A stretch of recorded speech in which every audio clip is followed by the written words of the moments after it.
Alam ba ninyo kung ano ito? Ito ang aking ginawang reverse sun filtration na gumagawa nga malinis ang tubig ulan na sinasahod ko galing dito sa alulod papunta dito sa tangke at papunta dito sa sun filtration na naglilinis ng tubig papunta sa aking main tank dito sa ibaba.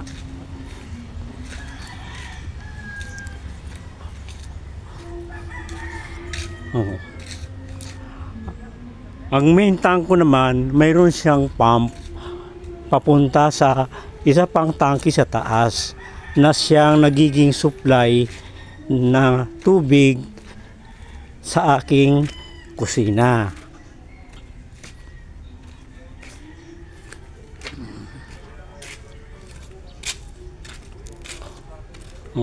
Ayun ang tangke.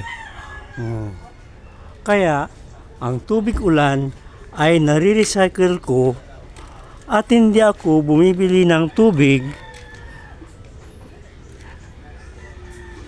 tuwing tag-ulan kasi dito sa aming lugar hanggang ngayon wala pa ring supply ng tubig.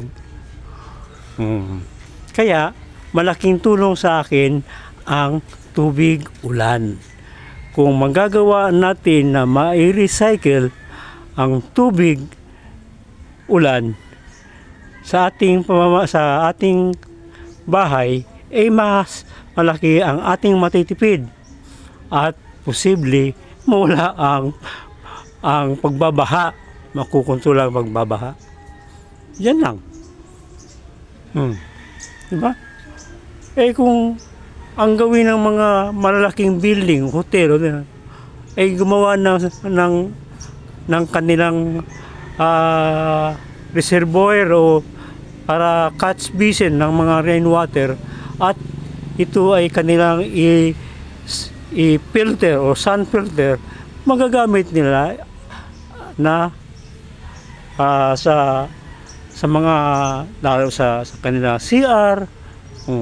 So hindi basta-basta kailangan ang malaking supply ng tubig sa ating water district.